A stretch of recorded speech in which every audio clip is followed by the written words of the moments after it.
I don't want to be manipulated. Don't tell me to vote for the lesser of two evils. I think for myself. I make my own choices. You are so much more than a tally mark on a ballot. But politically, that's what your option becomes through our systems of quantitative democracy. I had a near-death experience rock climbing in my mid-20s, and I can't say I've been on the side of a rock since. Thank you for watching. Please take a moment to like this video and subscribe to our channel if you haven't already. Every like and subscribe is a free way to support us, expand our reach, and plant new ideas. Welcome to Plant Frequencies Podcast. We are neighbors, so really happy that you were able to connect with me in this way. We've connected a few times before, just more in passing, and have always been really inspired by your work and the way that you share. And I know you've spent many years in this work. And last week we connected and you shared that you had the last stressful day of your life. What did you mean by that?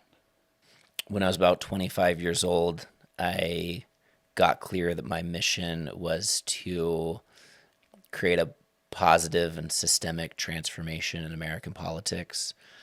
What that meant, how to wrap my mind around that, how to create a theory of change, how to create an organizational apparatus that could then progress that theory of change, how to financially survive for myself in the process of doing that, how to run initial events that we created called the Independent National Convention without any major financial backing, without experience of running conferences before.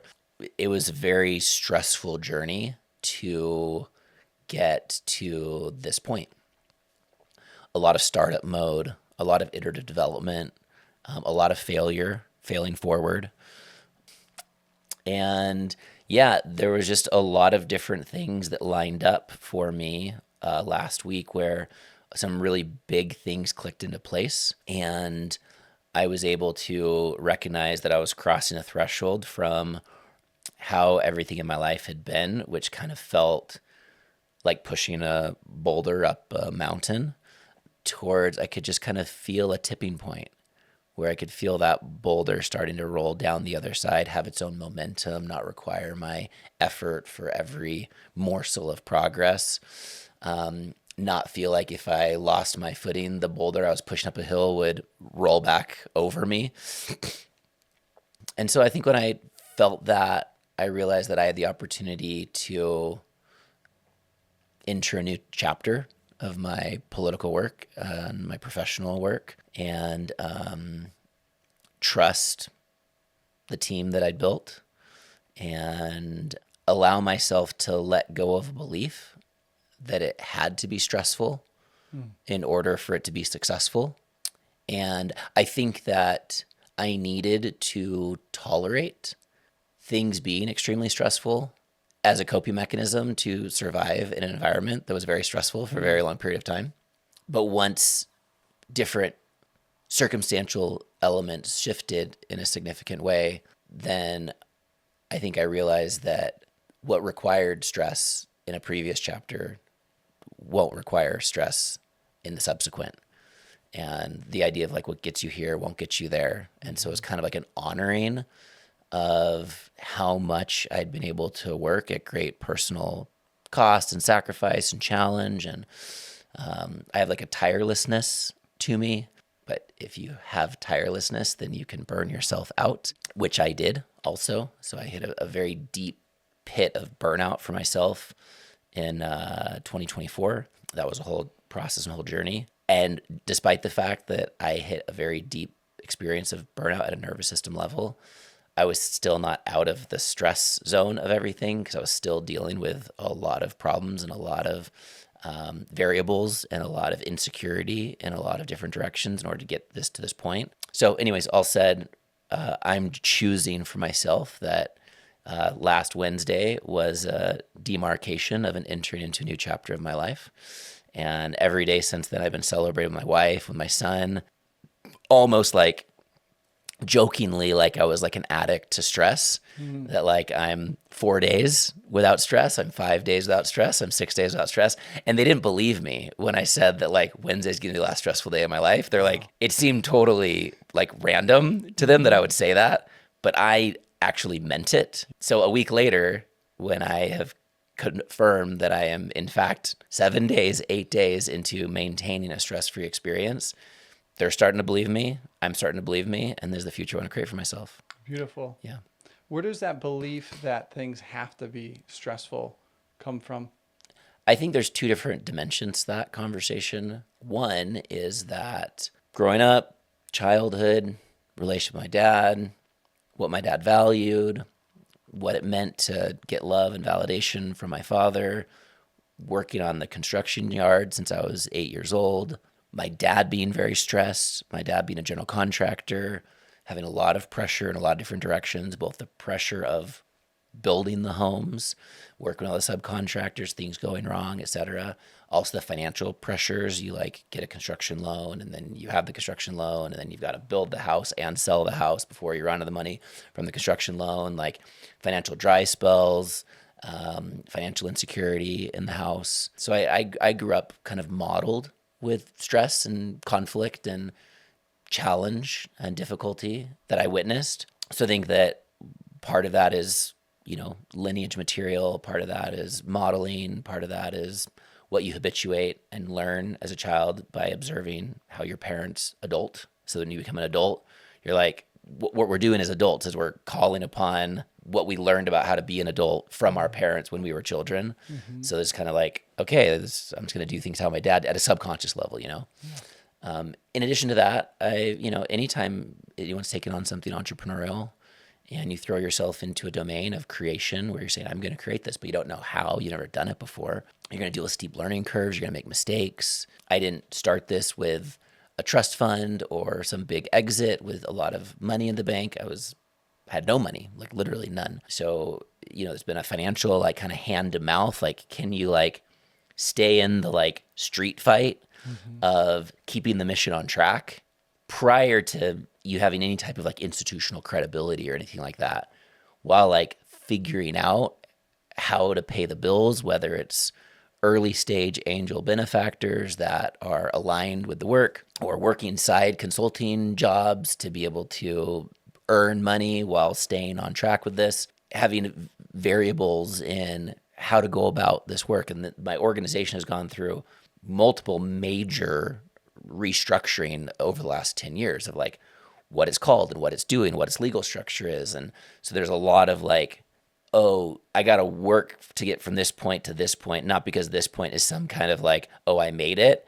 It's just like, oh, I got to a lookout point where I could look out at the mission and see why I was going in the wrong direction, but I had to climb really hard up that hill just to get that insight, and then have to climb down the backside of that hill in order to climb up to the next peak.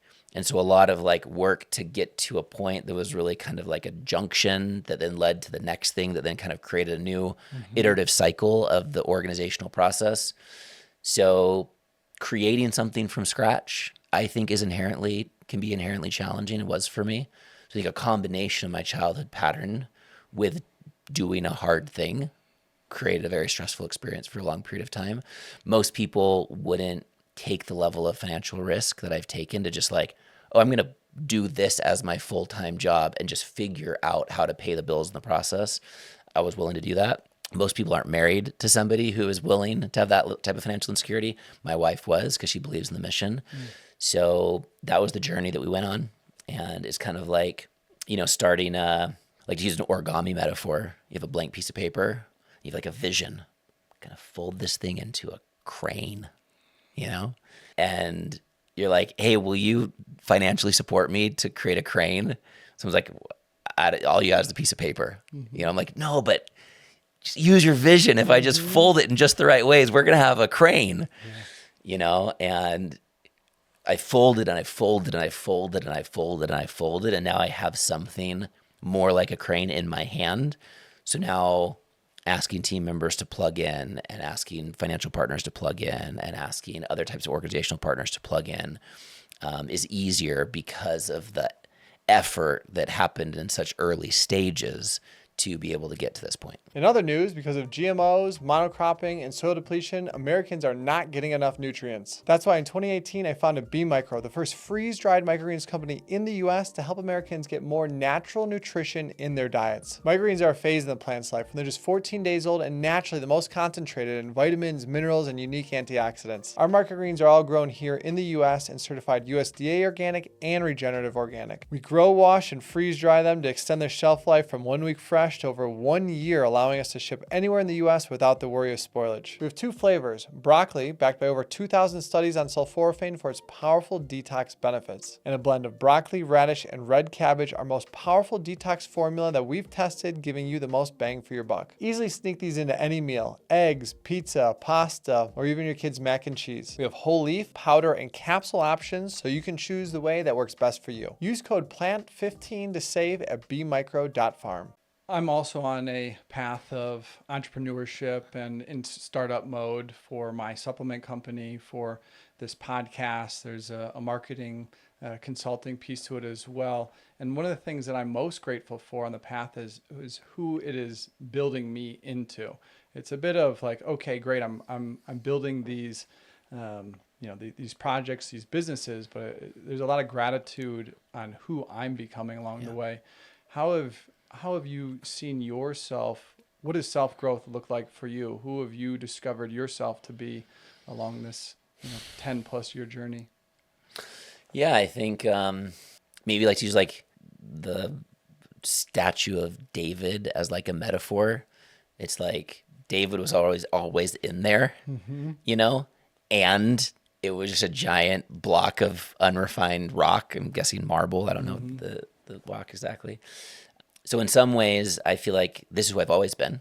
And in other ways, I've gone through a deep, thick, rich, thorough journey of refinement, of the rough edges getting beaten up, but then polishing, the whole kind of metaphor of the rock tumbler, realizing ways of being that just weren't getting the job done, like ineffective leadership styles, which I got reflected both in my work, but also in my personal relationship with my wife.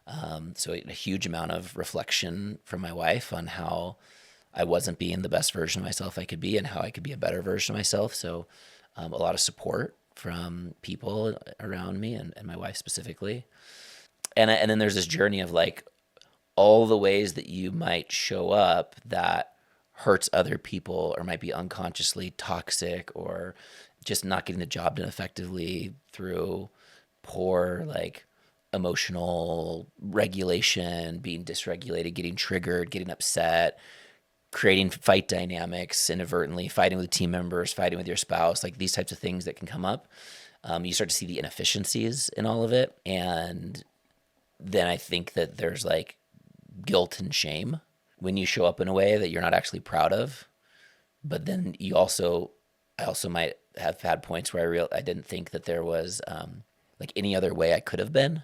So it was like I kind of feel like I was my best, and my best sucked. And how do I make sense of that? And I think that in some ways there was like a self-acceptance and a self-love that like had me like not judge myself too much. In other ways, I think there was like a growing amount of subconscious shame and guilt for just like not being a better version of myself. And as I started to kind of figure out how to be the version of myself that my wife saw me that I could be, I started feeling better about myself. And then you kind of start to get this positive feedback loop of like, okay, I'm becoming more refined, more regulated, more grounded, a better listener, a better communicator, a better delegator, more empathetic, more supportive, more empowering, less self-centered, less narcissistic, less patriarchal, less toxic. Then, I start to perform better. I start to get better results. I start to feel better at the end of the day because I'm running a more refined energy rather than a more like frenetic, distorted energy that's like, Arr. And then I think what's most importantly is I feel better about myself at a subconscious level. It's like, wow, like I'm like proud of that moment where in the past I might have reacted. I might have tried to impose to another person that I'm right or drive my agenda, like a bull in a china shop and like, annihilate somebody else's creative thought that I didn't think was a good thought or something like that. But instead I didn't. I paused. I listened. I recognized the value in that thing that they were sharing that at first I didn't like. Then I gave some feedback to it in a really generative way and shaped up in a way that I liked even more. That team member left that interaction feeling seen, appreciated, and empowered. And it was very efficient for me. Oh, I feel good about that. And then so the refinement begets better performance results, begets better self-confidence in a really grounded way. And so that's been a part of my journey. And here I am. So you experienced burnout in 2024. Did I meet you then? Was that before, after, during the So conference? the backstory of so INC 24 was our third event. Our first one was in Cheyenne in 2020. Our second one was scheduled for 2022 in Austin, but it got postponed, so it ended up in 23. And then the International Convention in Denver was our third event. So INC 23 was challenging in a number of different regards, operationally, marketing and promotion, attendance, turnout, logistics, but finances was the biggest thing that was really difficult. And then I was going to like integrate all of my lessons learned and not recreate that in 24. And that was going to be a big year where I was going to like have a great year and it was going to be a great financial performance and I was going to get the job done well. And I still wasn't ready for that. There was a lot of dysfunction in a lot of different regards. I saw the election year as a big opportunity for us to draw a big event and a big audience. And RFK was one of our was our confirmed keynote headliner. So that was going to be like a big thing to like draw the whole RFK base out of the Denver area, which we could, fill up. You saw how many people were at the RFK rally in like May of 2024. As things were really growing, I was like, oh, wow, by the time we get to September, just from the RFK audience alone, like we'll be able to fill up the event in a really big way. Yeah. So 3 weeks before the event, RFK dropped out of the race, back Trump, the independent movement or the RFK supporting movement was just like, what the hell is going on? A lot of people wanted refunds and wouldn't come to the event because they were there to see RFK and RFK wasn't going to be there. They weren't there for the independent movement. They were there for RFK, which actually showed the vulnerability of like having an event where the attendance draw was going to be based on the keynote speaker. So for that reason and other reasons, it was a really challenging push for INC 24. The finances were also very difficult. I was upside down in a pretty significant way on that event. Wow. And huge, beautiful event. I Thank can't you. imagine what it took to Thank bring you. that all together. Thank you. Yeah. So like the 100 days leading up to that event were grueling, around the clock work to get to the event. So by the time I got to the event, I was at 1%. Wow. I was a ghost of myself Yeah. because of how exhausted I was getting to the event. Yeah. At the event, I had multiple keynotes, moderated panels. We had multiple things that kind of went wrong with scheduling and timing. So I'd like improvise on stage from a programming standpoint in ways that got the job done, but were kind of energetically taxing. I had private conversations that I was having with stakeholders and key allies. So I was like on the entire event. So at the closing, at the end of the event, the closing night, I was on stage kind of closing down the event as the host. There. Yeah. And so about 2 minutes before the end, I started to shut down. Wow. And I couldn't think. I could barely speak. I was on stage. I had brought up all these stakeholders. I was going to like do a whole thing. I was going to close the event in a really powerful way. And I was crashing like a fighter pilot, like flying an 800 mile an hour plane, like in the cockpit, going unconscious basically. Wow. So my wife knows that like those moments at the end of an event, I fucking love sticking the landing, like close it in a perfect way, like manage the applause in a perfect way, like help everybody feel like we just like rocked the event. Yeah. And she was on stage with me at the time too. And I could see her noticing that like I wasn't like doing the thing I usually do. And so I managed to like close the event and I walked off stage and I sat down. I couldn't move for about 2 hours. Yeah. So I couldn't talk. My nervous system was at like 1% of 1%. And that was like the most extreme version of that acute experience of burnout that I'd ever had in my life. Wow. And then it took me many months to like recover like energetically. But the very next day I had a tremendous amount of responsibility because I had hundreds of thousands of dollars worth of bills, didn't have a way to be able to pay them, had to close up the event, had follow-up, had all these different things that you attended to. So then I had to like deal with like a dumpster fire clusterfuck from the nervous system capacity of 1% of 1% of like total burnout. And that's one of the moments that I feel probably most proud of in this journey. Because if there was ever a moment to have quit or have given up, that would have been the moment. Yeah.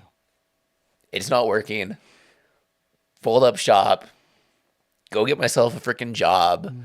Give up on this whole thing that's like really hurting me and my family. Yeah. But I didn't do that. There's a line in the Rudyard Kipling poem, If. I don't know if you know it. There's a line that says, it's all these like if statements. And it says like, if you can basically like see everything that you've worked towards like destroyed and without bemoaning the loss, just immediately like bend over with whatever worn out tools you have accessible to you and start rebuilding, then like that'll be your path to like becoming a man. Like that was my moment. It's like I have like a worn out shovel and a hammer with one of the prongs broken off of the back of it and the handle broken in half. And the shovel's falling apart and it's rusty. Like, okay, this is what I've got and this is what I've got to deal with. Yeah. And I just put one foot in front of the next with whatever I could, including a tremendous amount of faith, including a close friend who financially bailed me out, and just like began this journey climbing arduously out of a deep pit to like rebirth the organization yet again. I had no staff, no money, like everything was gone. Wow. So to rebuild everything, I have a team member named Jen who was a friend, mostly a friend of a friend, but a friend who kind of got involved like last minute right before the event. She jumped in, she helped, she played a role. She kind of worked around the clock for a couple of weeks leading up to the event as a volunteer, just like, hey, I want to support. She was the one person, love you, Jen, that was there and was willing to work with me, didn't need money, believed in the cause. So I had Jen, and we just started putting one piece together after the next. And there was a whole world of things to deal with and problems to solve and fires to put out and settlement agreements and contracts to deal with and vendors to deal with and whole journey. But the Wednesday comment that I made is directly a part of this story.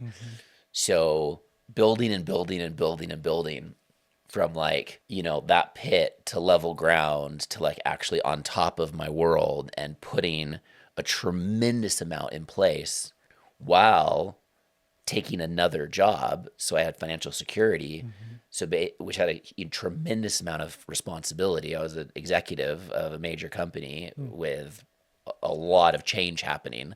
So I had two full careers that I was trying to fit into, you know, one life. Wow. Both very, very demanding. And so it was Wednesday where everything was working in every direction. We got our Better Governance Institute. That's our think tank. It's a 501c3. We have our 501c4, which is called the Independent Movement. We've got our PAC, which is called Our House PAC. We have our Super PAC, which is called the United Independence Campaign Fund. We have our primary organization, which is United Independence Inc. We have our upcoming convention, the Independent National Convention in September in DC. We've got our whole midterm campaign to support independent candidates. We've got our fundraising systems. We're building our marketing systems. I've got donor support. So we've kind of got everything in place that I'd always wanted as like the apparatus of this political mission. And at the end of April, I reduced my contract for this previous role that I'd had since INC 24, which I had to take on to be able to pay my own bills. And I reduced my contract from a tremendous amount of responsibility and a lot of bandwidth to a very small amount of responsibility and a little bit of bandwidth. Reduced my pay from there, had enough financial stability on the UI side, on the United Independent side, to start taking a salary from that. And then I had my last big project for that company under my previous scope. I finished on whatever was like May 6th or May 4th, whatever the Wednesday was. And so that being done was the demarcation of the interim, because I was moving from 2 full professional executive responsibilities, where I was the executive of a holding company that itself has 6 different companies that I was working in all of those companies. Wow. While my political ecosystem itself was multiple political entities that were all kind of in startup mode all at the same time. And come Wednesday, I felt my nervous system fully regenerated from September of 2024. I reduced my scope of responsibility in that in a really big way. I have amazing leaders in every one of my organizations, and everything was on track. So that's kind of how that whole thing played from the end of that moment on the stage that you witnessed in 2024 up until this moment. This sounds like the crane's coming together. I've got it. I've got it. You can get involved with it. You can be a financial benefactor to it. Like, tell me what you want. Yeah. We're playing ball. This podcast is brought to you by B Micro, organic freeze-dried microgreens for easy everyday nutrition. Sprinkle them on any meal and enjoy the benefits. Shop now at bmicro.farm and use PLANT15 to save 15% off your next order. So you share about a life that is really enjoyable to live. What are some of the things that you enjoy? If it's not already obvious, I enjoy moving this mission forward. I have a beautiful home. I have a beautiful wife. I have an awesome son. I love my family. No matter how crushingly full and pressurized my world has been, I've always carved out quality time with my son.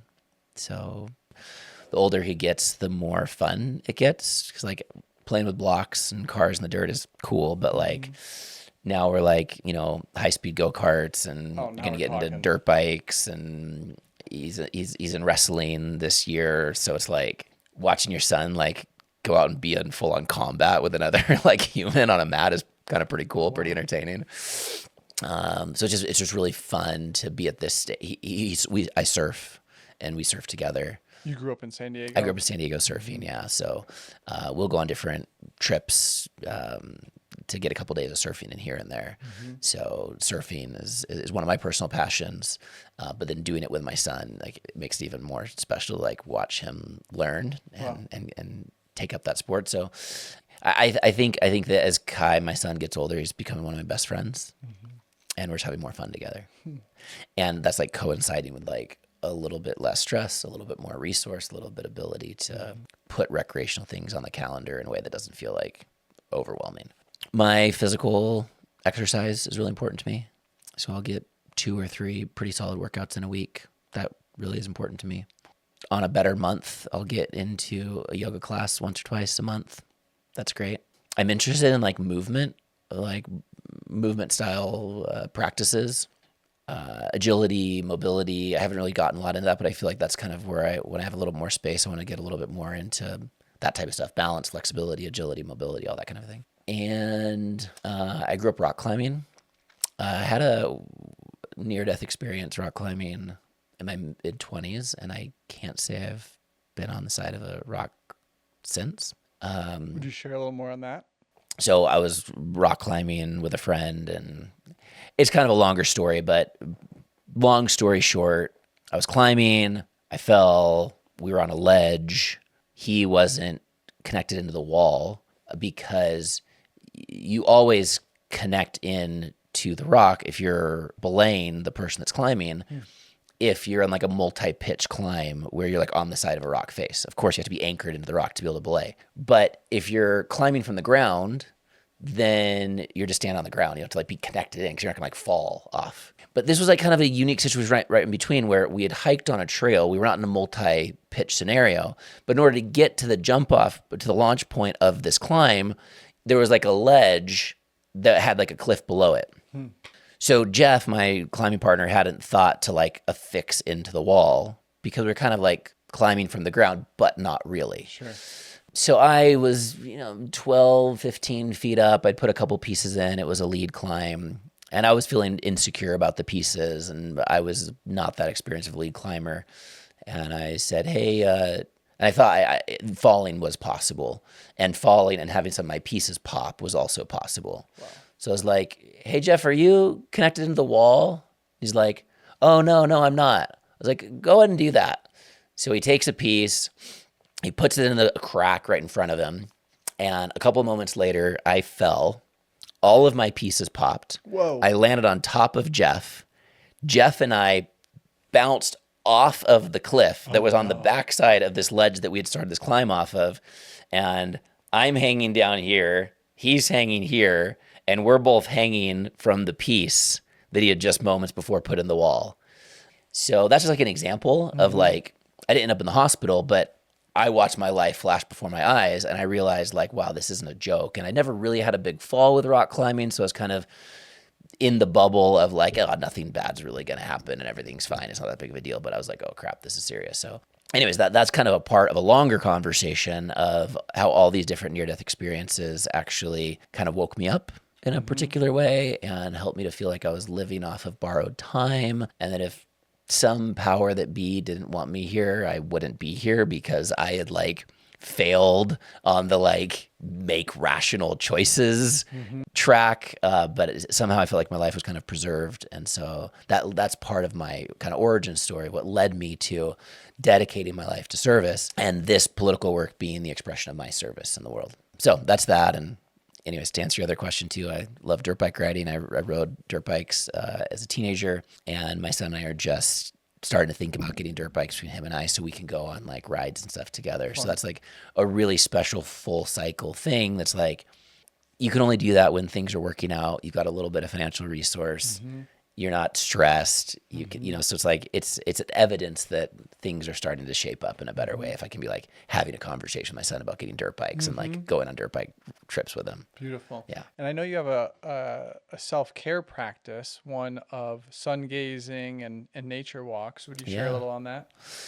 Yeah. So some people don't think too much about the sun.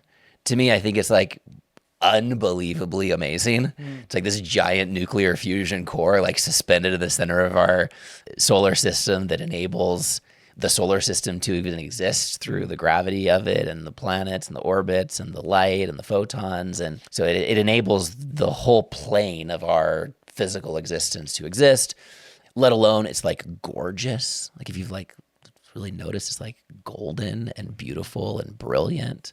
It's like in a category of its own. Like if you look at like all the things in the world, there's like rocks and dirt and flowers and they're all awesome. And there's like the sun, it's like, whoa, oh my God, that's amazing, But if you just take it for granted, you could like go your whole life without being in awe about it. So I'm in awe about it. So I have a sun gazing practice. So when the sun's setting, I'll take 5 or 10 or 15 minutes, depending on the cloud cover and the time of the day and whatnot, and truly meditate with the sun and have a moment of pause. And I've always done this no matter how full my life has been, where I'm at.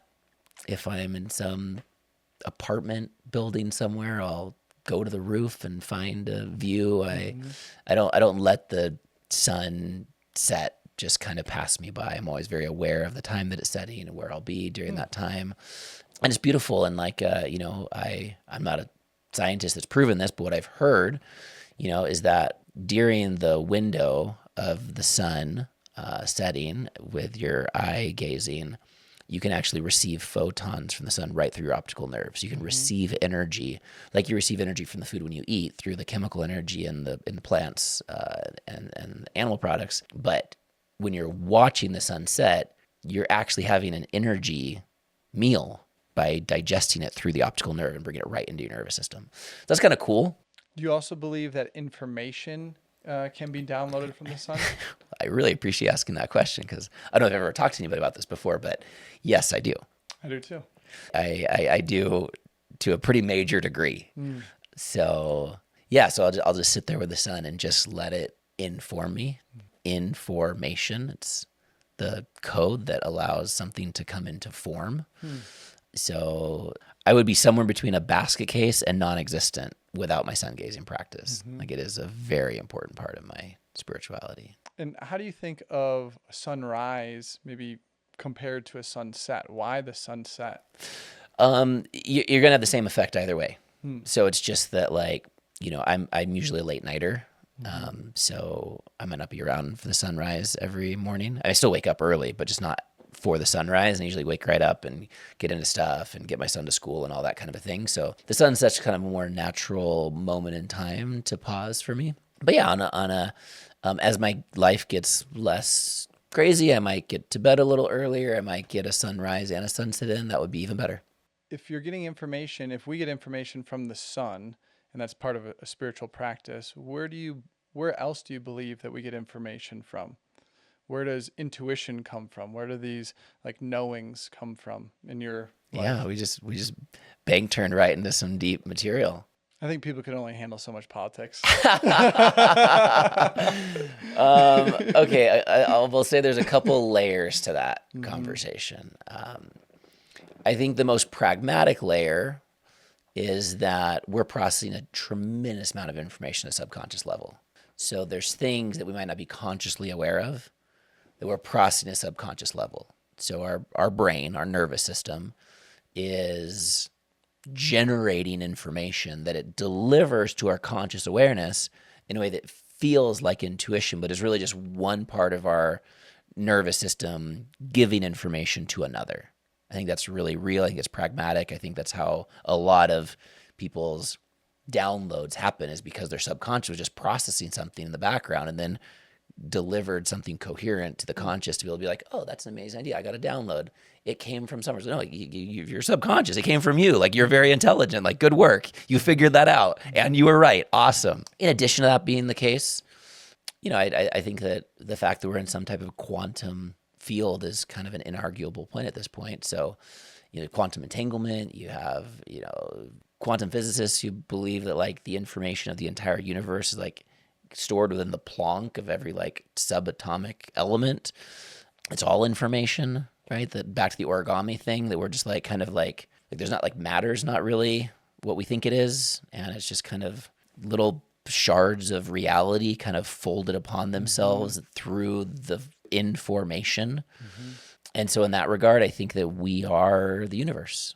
We are connected to everything that has ever existed. That there's one integrated plane of quantum intelligent existence that we are emerging from to be able to have the perceived experience of our own distinct experience that we're having, as a way of that one integrated field of consciousness of like playing around. So from that standpoint, information can flow through that integrated field because it's one integrated system. And I think there's like a synergy that can occur between two people, between two seemingly sovereign nodes of that quantum entangled field of reality, where like a spark of, that like biblical, like where two or more gathered in my name, like there I am too. Like that's not like a reference to Jesus that I'm making right now. It's a reference to a spiritual emergence and arrival that occurs when one present conscious sentient being is connected to another. And that can create some type of insight or epiphany or meaningful interaction that can feel like something sacred or special. What do you think is happening when synchronicities show up in your life? When the same person comes up in conversation, or you see the same thing multiple times, or what's happening there? I've kind of got two minds about me on it. On one hand, I don't make it mean that much. Life is happening, things are happening. There's a flow. You have to make too big of a deal about it. It might not be that some magical, mystical thing happened. It might be that you're more aware, so you're noticing more, and so you can give yourself the credit of an increased ability to notice something that might seem like an increased amount of patternicity would be the term we'd refer to it as. Oh, anyone who knows the word patternicity. Oh, okay.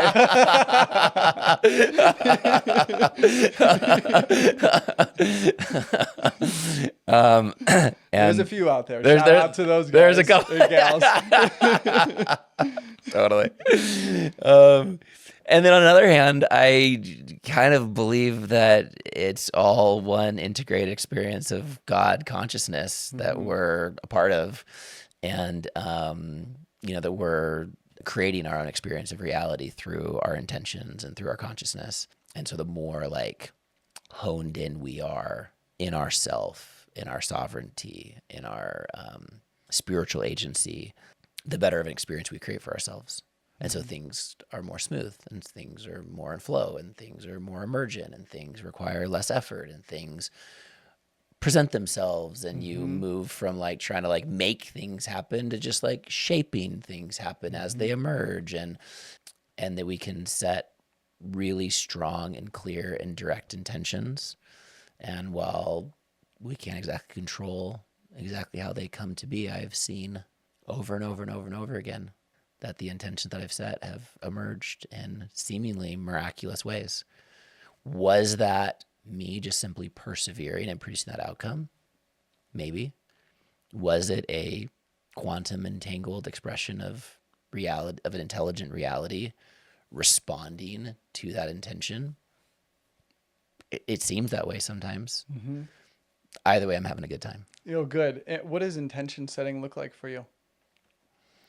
I mean, we could have a whole conversation around choicefulness. That's a big part of what's important to me at a philosophical level.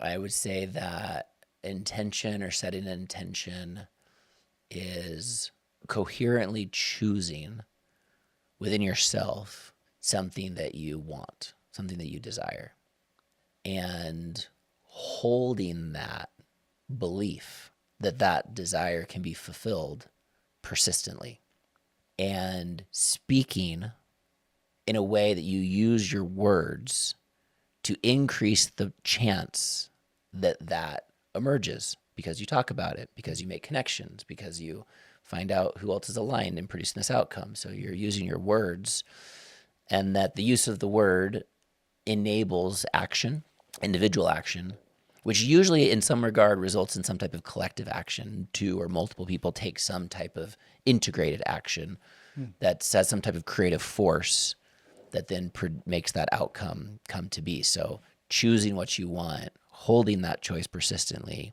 speaking effectively to help to produce that outcome, finding allies who might play a role in helping to produce that outcome, and then taking action aligned with that outcome, are all what it means to me to hold an intention. It's a very active process, not a passive process. That to me, like, there's verbal prayer, there's mental prayer where you're like, and I'm not using a religious reference, but even the prayer as it pertains to an intention, like you might be like holding a prayerful intention in your mind. You might be speaking that intention as an act of verbal prayer, and then prayer in action is aligning your action with that intention.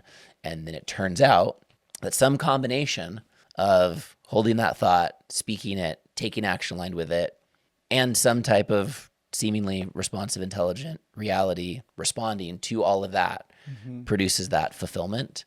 So I'm not about like set an intention, meditate on a couch, and like wait for the doorbell to ring. Yeah, you got to meet it halfway. Yeah, give it all you got. Yeah. Yeah. What does prayer look like for you today? So I started with a religious upbringing. So prayer was literally like on the knees, talking to God. Catholic? Mormon. Yeah. Yeah. So very coherent religious upbringing. I had very specific beliefs, and I believed that when I prayed, this man, God, was like hearing my prayers, and that Jesus was playing some kind of like intermediary role to enable me to get back to heaven despite my imperfections. So I believed all of that was real. Then I went through a long journey. I went into meditation and Eastern medicines and plant medicines and psychedelics. And I think a lot of people have gone through similar kind of dabblings. They've kind of like left the religious upbringing of their own nativity. Yeah, that's my story. And so then kind of prayer looked different ways, like through the ages. And I appreciate asking what prayer looks like today. It's kind of like a gentle synthesis of that whole path, where prayer can be a moment with the sun. Prayer can be a moment with myself in the shower with hot water running over my face. My prayer has integrated into my action pretty well. So as I'm acting, I'm praying. In this moment, I'm praying, to be honest. Like I'm here having this podcast with you in your lovely studio in your home, and I'm seeing myself like continue to spread my message, to continue to be in larger studios with bigger sets and more lights and more production value. Like I'm seeing that for myself as I'm here. So I'm very much in the moment, and I'm also like creating where I'm going, and using this moment as an anchor for that. So I think that like prayer done right never ends. Right. Yeah, you're walking a prayerful path. Yeah.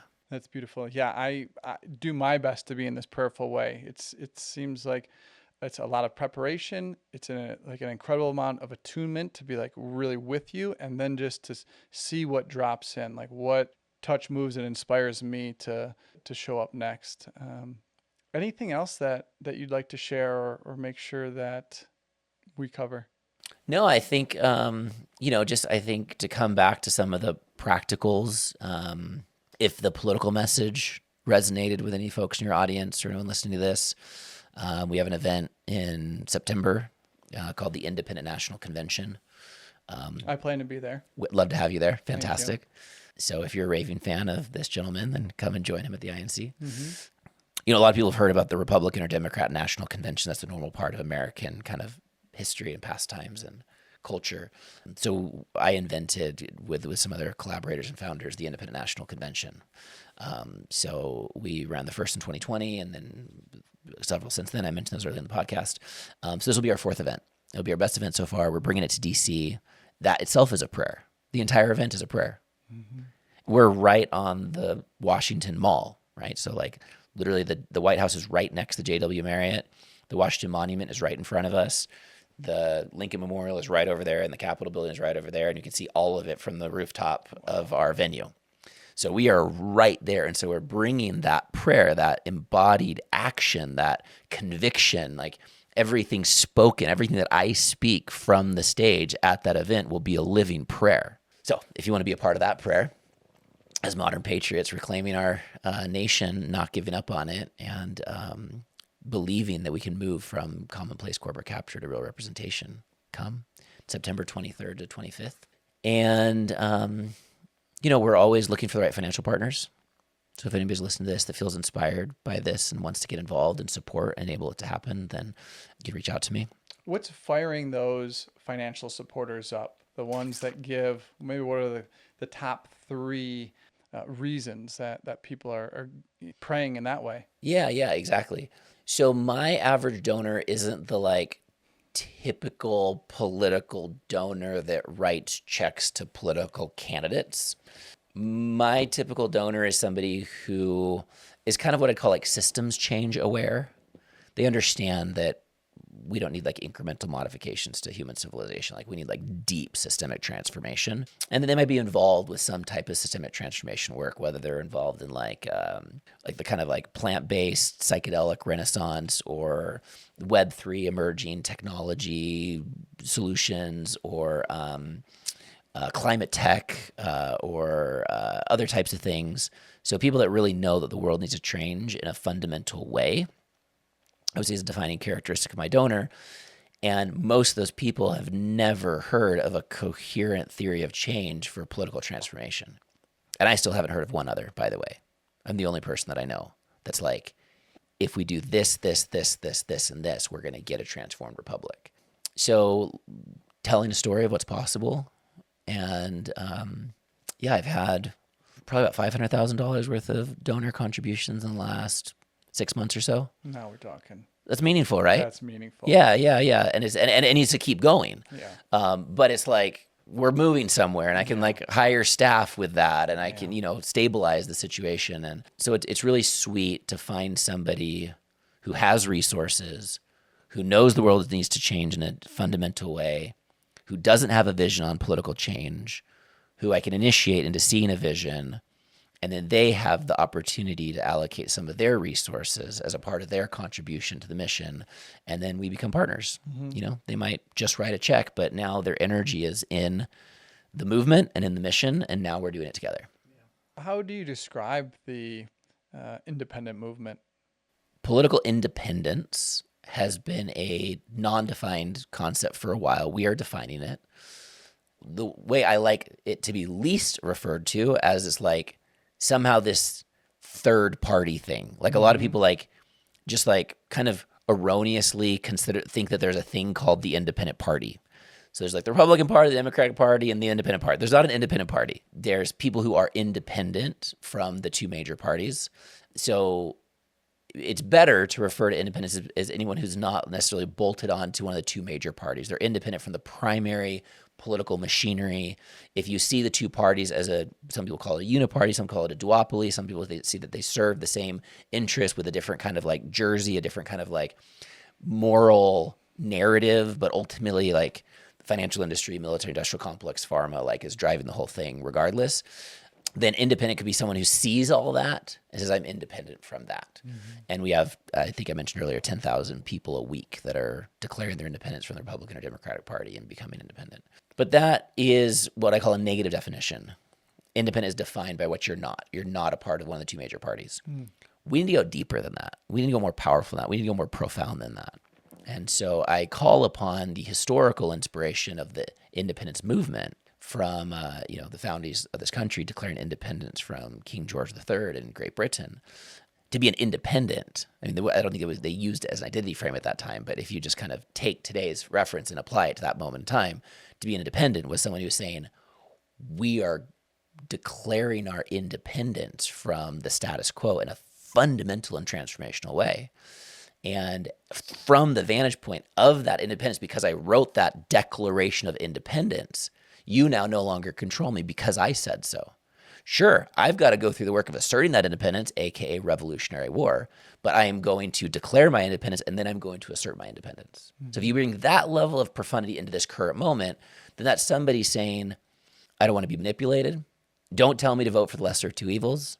Don't tell me this is the most important election ever and I've got to keep doing the thing that I always do of like donating more money to the existing political machinery and voting for somebody that I can't really stomach because they've convinced me that if I don't, then the other person who's worse is going to get in and da-da-da-da-da-da-da-da. So an independence is really a cultural stance. I think for myself. I make my own choices. I speak and I act according to my own conscience. It's like a deeper, more profound function of it. And you tie that into politics, then I relate to my political affairs as an independent sovereign being. Where this is all going is we're stitching together the idea of a corruption-free America and political independence as one integrated concept. So to make the independent movement most generative, I believe it needs to become an anti-corruption movement at a national scale. If you're saying what you're against corruption. If you're saying what you're for, you can say we're for corruption-free or we're for civic integrity. So taking that mass of people who have said, I don't buy it anymore, and turning them from, so I'm now over here by myself alone and isolated without a political community, without any type of political collective action in order for me to be able to translate my independence into any type of political outcome. Right, because as an individual, you can't. Like if a political party's got way more political power because they're coordinating collective action and votes at scale and donations at scale, et cetera. But if those millions and millions and millions of independents start to find each other and coalesce into what I refer to as the united independent movement, then now we've got something to work with. And if that base can drive civic innovations in our government that move our government towards transparency, accountability, and empowered citizen participation, can identify and support individual American citizens, not Republicans or Democrats, but American citizens, and effectively running for office and outcompeting Republicans and Democrats and have more American citizens stewarding our public offices. And if we can build a national narrative to build a stronger individual and collective identity of being a part of this independent movement, then we've got something to work with. So that at a cultural level, an independent means I am free of undue influence from any type of political manipulation that is being imposed upon me. And if you're elected official, being independent at a cultural level means I am free from undue influence from special interests or from a local political party. No one's telling me what to do. No one's pulling my strings. So we move the idea of independent from being either a third thing, like the Republicans, Democrats, or an anti thing, like not being a Republican or Democrat, to being a cultural thing of how I relate to government itself as an independent American citizen, which then enables us as independents to run the second American independent movement, which isn't just a lot of people who don't like donkeys and elephants, but it is a populist movement of Americans driving a fundamental revolution, reclaiming our republic from systemic corporate capture in order to reinstate civic integrity at a national scale. So that's the ultimate expression of independence. We take this idea of an elected official that's independent because they don't have undue influence from parties or special interests, or the idea of a citizen who's independent because they don't have undue influence from political manipulation, and that enables a collective independence that allows us to, like the founders did 250 years ago, fundamentally and transformationally declare independence from the status quo, which this time isn't King George III, it's systemic corporate capture. And from that vantage point of independence, be able to determine for ourselves what future country we are committed to creating.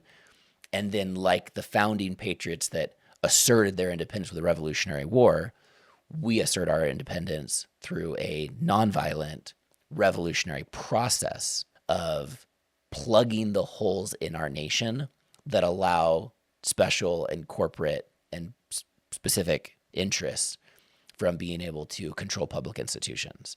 So it's a very profound concept for me to be an independent and to be a part of the independent movement.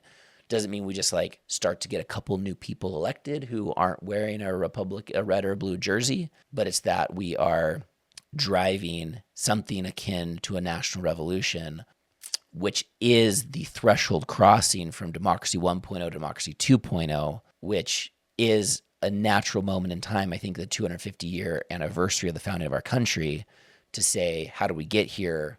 What were the founding ideals? How do we fall short? How do we recognize this whole thing as iterative development? And how do we choose what the design of the next iteration is? And then how do we assert that the iteration that we want is the one that we choose to create?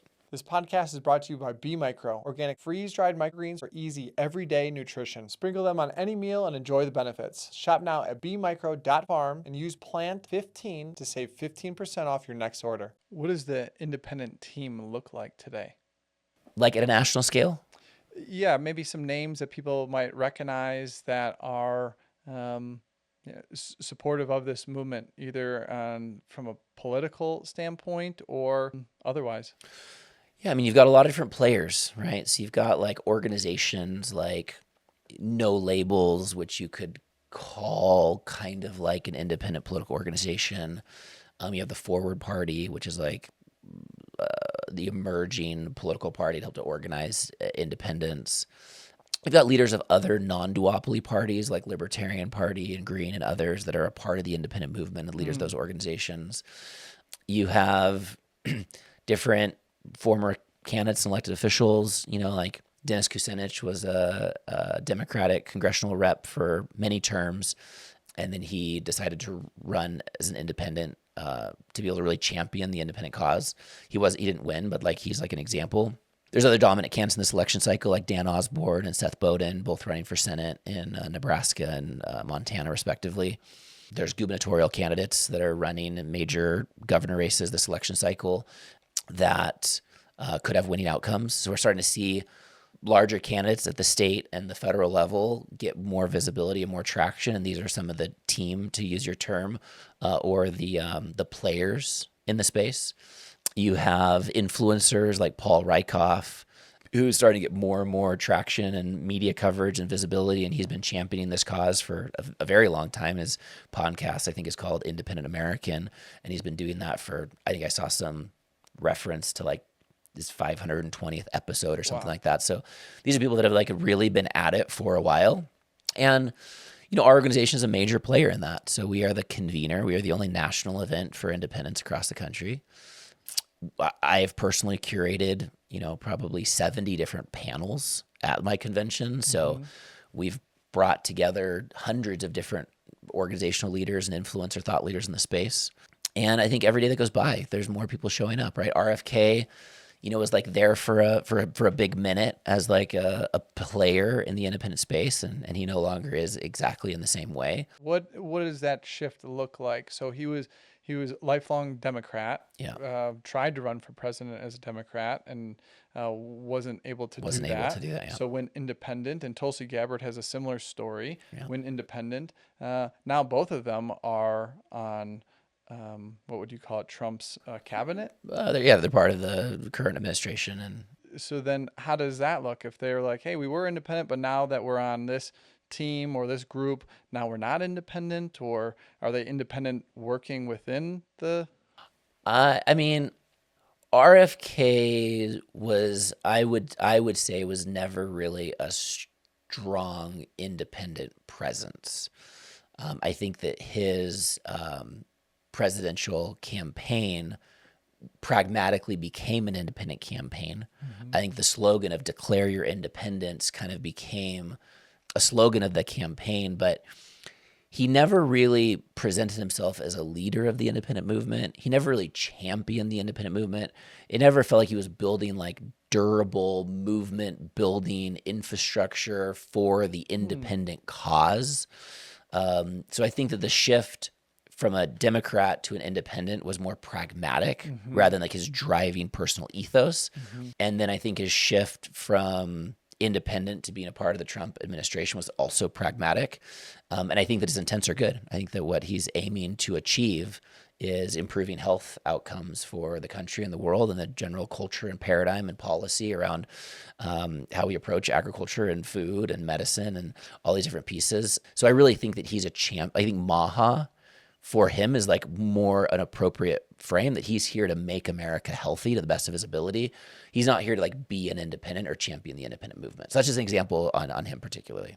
Would Tulsi have a similar story?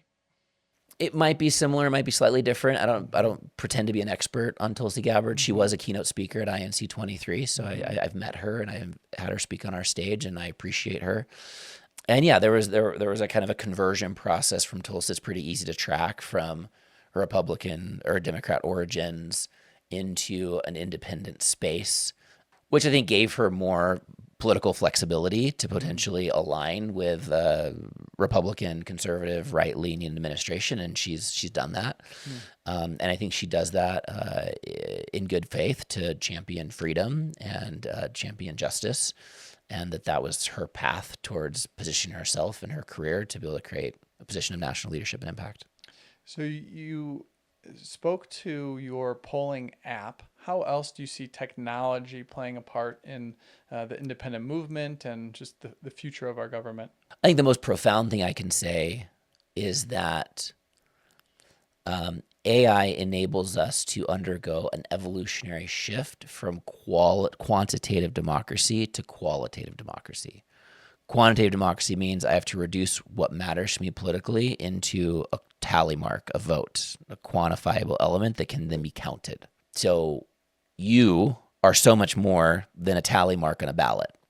But politically, that's what your option becomes through our systems of quantitative democracy. Qualitative democracy would basically be you speaking into a microphone and some type of central intelligence system being able to integrate the information of what really matters to you, and then think about it a little bit more like a nervous system than like a ballot box that's then synthesizing all this different information and sentiment material from hundreds of millions of different people, and helping to use that to not just create like a majority rule. I don't think that's the goal. I think the goal is to synthesize the most relevant insights that enable us to make good choices and how we maintain the trajectory of our government relative to the civic purpose of reducing harm, preventing harm, reducing suffering, improving quality of life, increasing societal efficiencies, and protecting and stewarding the natural world. So we want the future that's a very intelligized system that makes extremely good choices that are aligned with that civic purpose. AI technology can help us be able to produce that outcome. And that, voting is better than bullets and swords being a mechanism of regime change. But it's less good than a bunch of people sitting around having a really good conversation about who should be the leader and why. You know what I mean? So we can get to a point where, like, if you have a group of people and they have to make a choice around, like, let's say where they want to go on a trip. And let's say you have 20 people in a room. You have 5 minutes to make this choice. And at the end of 5 minutes, everyone's going to vote. And wherever the vote is where we're going to go. Well, that process could be feel violent for people. They're like, I don't want to go to the Sahara Desert. I want to go to Las Vegas. And now I have to go where just 51% of the group wanted to go, which seems kind of like an arbitrary thing to decide where I need to go. And now I feel kind of like upset at the majority that made the choice that isn't what I want. Now imagine that same situation, but they have 4 hours and a really good dialogue, and they can talk about their life, and they can talk about where they want to go, and they can talk about why, and they can process the loss of not doing one thing and the opportunity of another thing, and someone can tell a story about what matters to them, and yada, yada. And you could have the same outcome of it. We're going to actually go on a trip to the Sahara Desert. But because everyone was able to be in that conversation, they got to a consensus. So now the outcome didn't change, but the process changed. And now everyone's relationship to that outcome is different. And now nobody feels like they were violated because they had a good faith dialogue. Everyone heard everybody else. Everyone knows everyone was heard. And the best choice actually started to emerge self-evidently in the space between everybody, such that then it became obvious what they should do. And they did that. I believe we can do that with government, and that technology can enable that. That the best options can become self-evident in the collective space as more and more people are unpacking what matters to them in civic engagement process, where what matters to them is being reflected and synthesized and organized and reflected back to them. And that can help us to create a republic where everyone really feels like they're a part of it. Everyone really feels and knows that what matters to them matters at a collective level, and you know how to contribute that, because anybody at any point can pick up an app and speak to the AI synthesis civic portal and say, this is what matters to me. And it can say that has been duly logged and is trackable and reflected in this larger gestalt of public sentiment. And it'll be logged forever as something that mattered to you, and the system will take that into consideration. And whether or not that thing ever occurs, you're like, I was totally heard. You know, what matters to me is totally heard. And so I think that we can create this type of qualitative democracy. It'll be a fundamental transformation for how we think about politics. It will reduce political violence. It will reduce polarization. It will move from this polarized warfare that's created through the voting process, where I need to get more people who care about the thing that matters to me than the people that matter against. And then we've got to all band together and fire off more votes than the other side in order to win this battle of this political moment, which then creates a winner and a loser and a defeated. And now they've got resentment, and now there's like hyperpolarization. Like that whole thing happens because of how that system's designed. And these emerging technologies can create a completely different experience of democracy for people.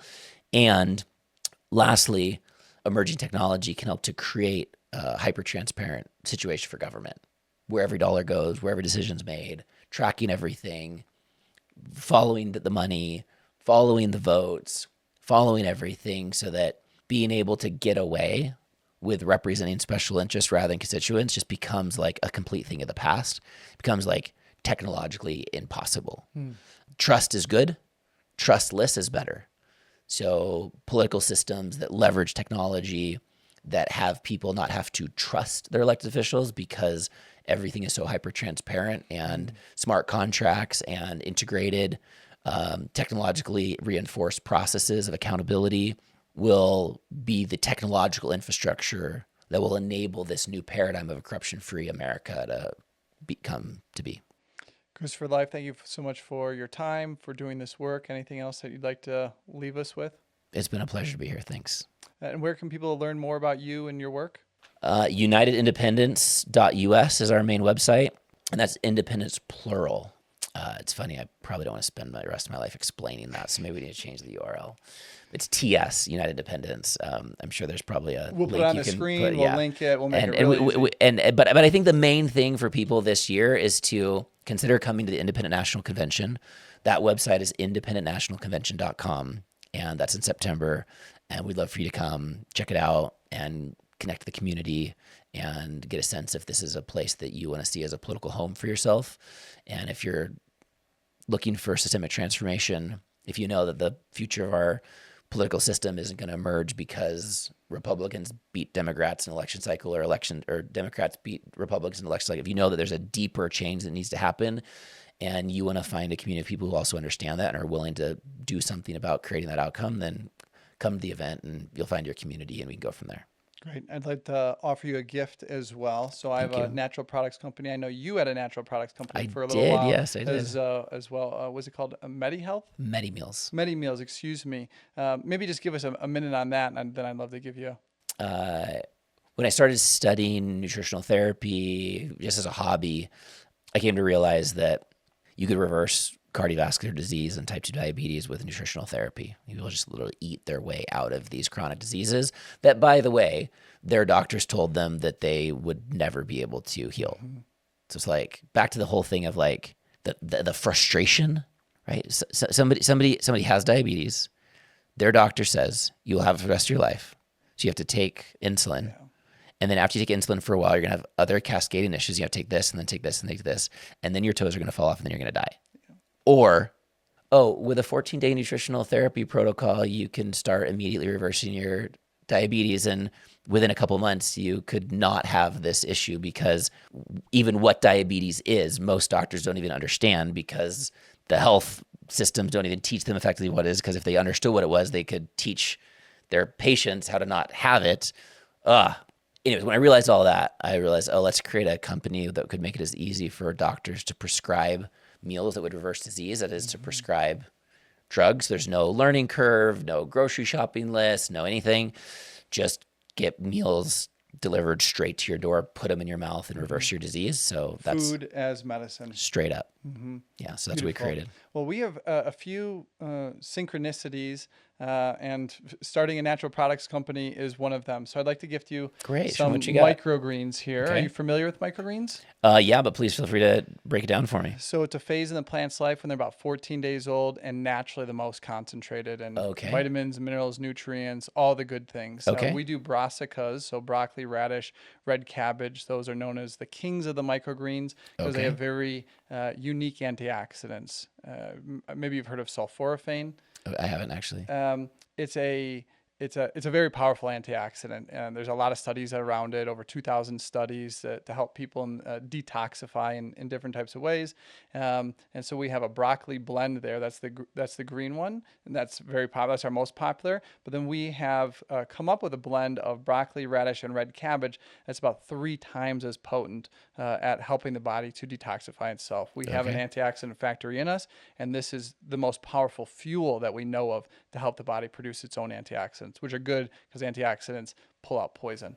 Awesome. And how do you recommend taking it? Think of it like a garnish. Sprinkle it on your eggs, salad, sandwich, smoothie. It's USDA organic, regenerative organic. It's done in a really clean way, shelf stable. So just keep it on your counter and sprinkle a little bit on your meal. I will take it in. Thank you very much. Great. Thank Appreciate you so the much. gift. Appreciate you. Cheers. Okay. See you, everybody. Rock and roll.